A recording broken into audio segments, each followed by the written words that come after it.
Здраво и добро да уште едно видео, каде што ова видео ќе разгледаме малце теориски за комплексни соединенија или исто така наречени координациони соединенија. Сега, комплексни соединенија, само ти да кажам дека се доста комплексни, но ние ќе разгледаме некои што се од попростите од нив и односно ќе разгледаме општата теорија. И да започнеме. Значи, комплексни соединенија се составени на следниот начин, каде што први ќе разгледаме некои примери, а на страна ќе правам шематска презентација. Овдека гледаме еден пример каде што во центарот имаме централен атом или комплексообразувач се нарекува, кој најчесто е катион кој е метал. Значи метален катион, дали транзиторен, алкален, земно-алкален, нема врска, кој се наоѓа во центарот и околу него имаме различни лиганд групи, така кои се прикачуваат. Сега тие може да бидат многу различни соединенија, пред гледаме дека овдека се различни. Така, од минатиот пример, овдека например имаме железо, не имаме кобалту како централен атом, и лигандите се молекули на вода. Така, молекулите на вода имаат слободни електронски парови, ќе видиме зошто е тоа важно. Но сакам само да напоменам дека имаме централен атом кој е комплексообразувач и имаме лиганди кои се групите кои се прикачат на него. Така да тоа шематски ако ви го прикажале, имаме у центарот еден најчесто метален катион, значи метал кој е позитивен, катионите се позитивни иони, кој е исто така значи наречен централен атом или комплексообразувач, а околу него ги имаме значи лигандите кои ќе бележам со една вака линија во овој случај. Може да бидат 1, 2, 3, 4 повеќе лиганди, кои може да се врзуваат со една врска, со две врски или така натаму. Ќе видиме зашто е тоа важно. Но ќе бележам само со L буквата и ќе напишам тука на страна како се пишува всушност. Така, значи имаме лиганд и си имаме најчесто метален катион кој се наоѓа во центарот, кој е централен атом и е комплексообразувач. Сега, што е интересно кога овие комплексни соединенија од другите соединенија? Интересно е што оваа овдека хемиска врска која гледате помеѓу лигандот и централниот атом не е ковалентна врска, не е ни ионска врска, не е ни метална врска, него таа е координациона врска. Така запишеме вака на страна. Значи таа е координациона врска. Добро, тоа е еден вид специјален вид на ковалентна врска, ама ние ќе нарекуваме координациона. Значи иако наликува на ковалентна. Ќе видиме зошто.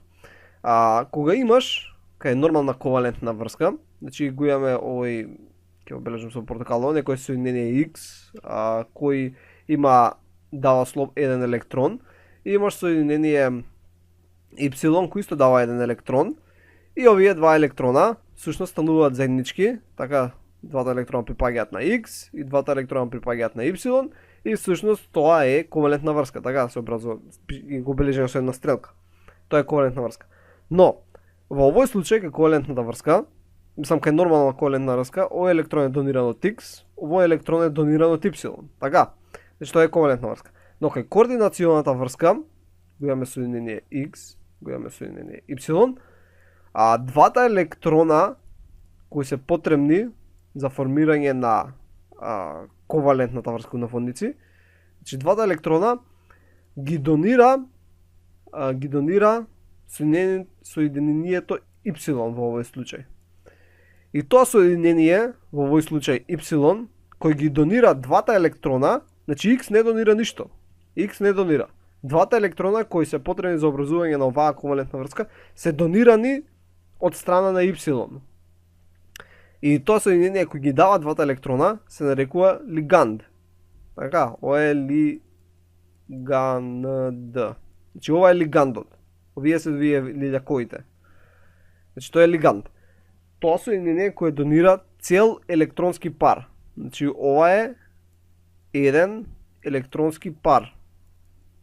Така, два електрона се еден електронски пар и се образува еден вид специјална ковалентна врска, која ја нарекуваме координациона врска. Така, значи ова е таа координациона врска.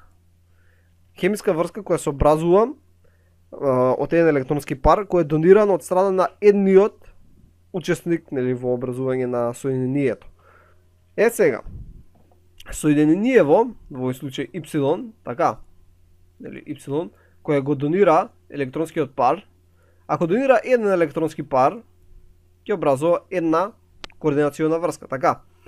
Но ако донира уште еден електронски пар, може да образува две координациони врски. Сега, врз однос на тоа, колку електронски парови има, што може да донира со цел да образува координациони врски, ги делиме на монодентантни, бидентантни и така натаму. Сега ќе запишам тоа. Значи, ако донираат, ќе земеме еден електронски пар, односно тоа се два електрона. Така, ќе запишеме, ако донираат два електрона, тие се монодентатни.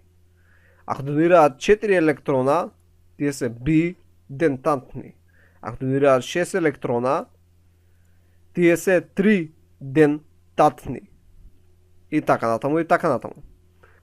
Сега, тие соединенија кои донираат барем 2, значи тие кои граат барем повеќе од една координациона врска, значи сите овие надоле, така, сите овие се нарекуваат координациони агенции.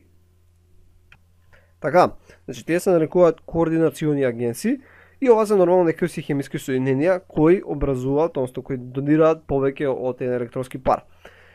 Добро, тоа се координациони агенции, има уште еден термин кој треба да го спомнеме, кој е поврзан со металниот катион, кој е односно централниот атом, и тоа е координациониот број.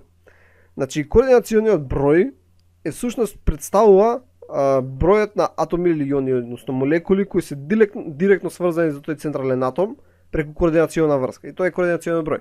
Во овој случај имаме 1, 2, 3, 4 соединенија или атоми или некои молекули кои се врзани со централниот атом, во овој случај тоа е метален катион, и затоа координациониот број за овој метален катион ќе биде 4. Така, координациониот број ќе биде 4, бидејќи имаме 4 соединенија кои се врзани со координациона врска. Добро, сега, кога ги, ево да го запишам само, дека ова е координационен број. Сега ќе разгледаме само некои слики од некои посложени соединенија, и ја ќе запишам само некои примери од некои попрости, и тоа ќе биде воведот, а понатаму во друго видео ќе разгледаме номенклатурата. Добро, тука имаме некои примери, ова е со кобалт, околу имаме етилен диамин, тоа е чест кој се бележи исто така N, го бележиме исто така и со N тој лиганд, кој образува доста комплексни соединенија, одека имаме на пример железо кое е со вода од околу. Сега зашто водата е лиганд, бидејќи водата, знаете, ако имаме еден кислороден атом кој е прикачен со два водородни атоми и тука имаме слободни електронски пара. И за тие слободни електронски пара тој може да образува таква координациона врска. Така и тука имаме некои други примери од некои посложени соединенија. Ние нема нормално да ги разгледуваме на овој стил, да ги разгледуваме структурните формули, него едноставно само ќе запишеме со молекулски формули и ќе ги именуваме, нема да разгледуваме толку детално. Например, ова е монодентатни, бидејќи има една координациона врска. Така, значи има една координациона врска и ова соединение NH3, така, ако се прикачи само како такво, тоа е монодентатно. Го имаме ова вдека некои соединенија, кои се врзува, гледаме дека со две координациони врски. Али ова е едно. Така, ова целото дека е едно, кој се врзува со две координациони врски, и тоа ќе се нарекува бидентатно. Кој други? Ова, етилен диаминот, кој често исто така се врзува со две. Имаме тука една и тука две. Една, две. Една, две. Значи, етилен диаминот е исто така бидентатно соединение. Сега само ќе запишам некои примери. Нема да објаснам многу правила за нив, но само да разгледаме како би се запишале овие координациони соединенија.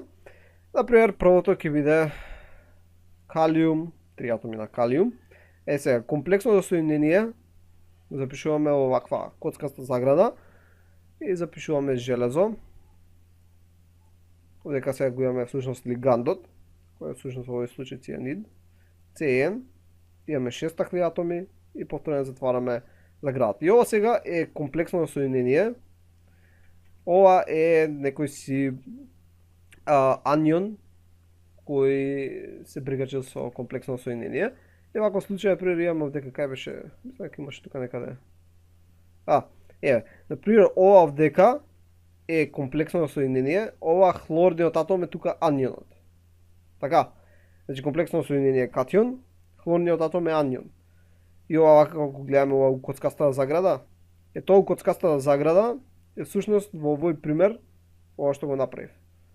Ова е комплексно соединение, ова е анионот кој е од надвор. И овдека всушност ова е образувано со јонска врска. Тука значи имаме јонска врска, а помеѓу овие овдека има координациона врска. Сега, например, кој би бил координациониот број на железото? Во овој случај железото е тој кој е централниот атом и координациониот број би бил 6, дека има 6 молекули на цианид кои се прикачени. И така. Наравно, во наредното видео ќе разгледаме многу примери, сега нема да го именуваме ова, но едноставно да видите како би изгледало кога е запишано со хемиска формула. И тоа беше видеото како е вид вовед за комплексните, односно координационите соединенија. Нормално овдека има многу посложени работи кои може да се разгледуваат, но тоа е дека за физичка хемија, ако гледаме, или ептен понапреден курс по неорганска хемија. Така да ова е доволно. Се надам дека научивте нешто ново и ќе се видиме во наредното видео.